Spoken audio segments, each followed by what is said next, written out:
Well, we're back for Week 16, and the San Francisco 49ers are heading up north to face the Seattle Seahawks up at CenturyLink Field.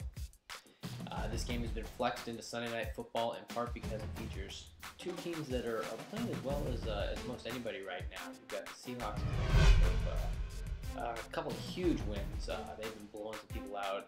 Add in a win at the Bears, and they're playing as well as anybody right now. And of course, you've got our 49ers who are coming off their own huge win over the New England Patriots out at Gillette Stadium last week on Sunday Night Football. This game was initially flexing on Sunday Night Football due to the fact that there was a chance that the division could be on the line. Had the 49ers lost to the Patriots last week, they were going to do a half game up. Fortunately, the 49ers won that game, and they now sit a game and a half up on the Seahawks with 2 games to go. So basically, they just need to split with the Seahawks and the Cardinals in the last 2 weeks. However, we, of course, want the 49ers to win all their games, but also specifically because they are only a half game ahead of the Green Bay Packers in the race for the first round bye.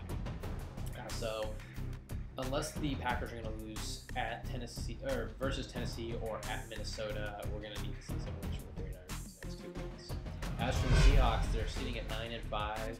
They've got a game lead on everybody else for that top wildcard spot, and they hold several tiebreakers. So, if the Seahawks win, they clinch a playoff spot. If they lose, it becomes a little dicier for them, but they are in a pretty good position right now. So this is a big game. Of course, the two teams met up in Week 7 at San Francisco on Thursday Night Football. Given some of the struggles we've seen from teams on Thursday Night Football, it should surprise nobody that it was a pretty hideous matchup. The 49ers won that game 13-6, thanks in large part to a big performance from Frank Gore. He didn't get in the end zone, but he did rush for 131 yards, averaging 8.2 yards a carry. They also got some yardage from Kendall Hunter before, again, this was several weeks before he messed up his Achilles. But this was a grinded out game. There weren't a ton of turnovers. You had an interception by both teams. You had a pair of fumbles, but neither was lost. So really, this was just, I won't say bad football, but it was not pretty football. You had, the 49ers really pulled this one out, like I said, because Frank Gore put up a big game, and their 49ers defense really stepped up. They shut down Russell Wilson, holding him to 9 of 23 for 122 yards and an interception. Marshawn Lynch did rush for 103 yards, but he really didn't have that game-breaking play that we so often see from him. His longest run was 15 yards. He did average 5.4 yards a carry, but again, they really couldn't build on that. And so 49ers held on, they got the win, and that did prove key for them. One of the big storylines for this game will, of course, be the quarterback. You've got 2 really young quarterbacks, a rookie in Russell Wilson for the Seahawks, and of course, second-year quarterback Colin Kaepernick for the 49ers. Really, even though there are a million and one storylines that we could go through on this, you've got to think that this is going to be much talked about for the game, in part because people are always looking for that long-term QB battle storyline. You had Tom Brady versus Peyton Manning for so many years. Everybody's looking for that next big QB battle, and given how both quarterbacks have played this year, I have to think that Kaepernick versus Wilson, even if it never does actually develop into that storyline, you know that it's going to be pushed by the media to no end. And I mean, to a certain extent, rightfully so. You're talking about 2 quarterbacks that are very inexperienced at the NFL level, but are really taking a huge step forward this year. For the 49ers, Kaepernick has really established himself as the starter for the 49ers since taking over for Alex Smith. And while Kaepernick hasn't put up 300 plus yards, 100 plus rushing, and all that kind of thing, he's making plays. And even though the arguments are still going to be made about Alex Smith versus Colin Kaepernick debate, at this point, Colin Kaepernick is the guy. He is the guy moving forward that is going to be this team. He actually became the first quarterback other than Peyton Manning or Tom Brady to throw 4 touchdowns in Gillette Stadium last week. He was set up at times on short field, but again, he made some great plays, including the long touchdown to Randy Moss and the other long touchdown to Delaney Walker. Not exactly the brightest play in that interception on a pass from Randy Moss, but again, you're going to get some young quarterback mistakes. On the other side, Russell Wilson is playing out of his mind right now. He's had a quarterback rating over 100 in 5 of his last 6 games, and he really is showing that dual threat nature that is really helping the Seahawks at this point. It remains to be seen, you know, what this means long term. But at this point, he's looked great. I mean, he's looked about as good as you could probably expect from a rookie quarterback. You got RG3 and Andrew Luck both put up great years, but Wilson sneaking his way into that Rookie of the Year ballot. Gotta think. The other sort of dual storylines are Marshawn Lynch versus the 49ers rush D, and then Frank Gore and Michael James versus the Seahawks rush. Really, their total defense. Lynch has been a bit of a thorn in the side of the 49ers at times. Last year in Week 16, the 49ers and Seahawks met up in Seattle once again, and Lynch rushed for 107 yards and a touchdown, becoming the first running back in quite some time to do either of those things. The 49ers did end up winning that game, but of course, giving up the 100 plus yards and the touchdown was a little disappointing for the defense. But again, they went to the playoffs and the Seahawks had it home. But again, earlier this year in Week 7, Lynch had 103 yards, 5.4 yards per attempt. He's really having a dominating season. He's got 1,379 yards on the season, averaging 5.1 yards a carry. And if it wasn't for Adrian Peterson, you might have him up there for NFC Offensive Player of the Year.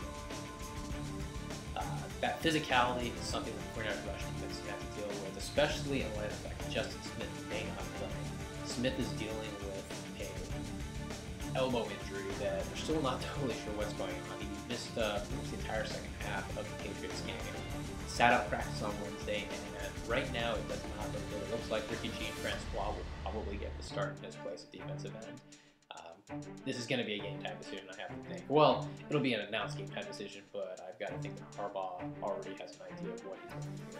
But that's going to be a key storyline to watch. It's how Ricky Francois, Ray McDonald, and Isaac Sopoaga stack up against Marshawn Lynch, knowing that Justin Smith may not be there.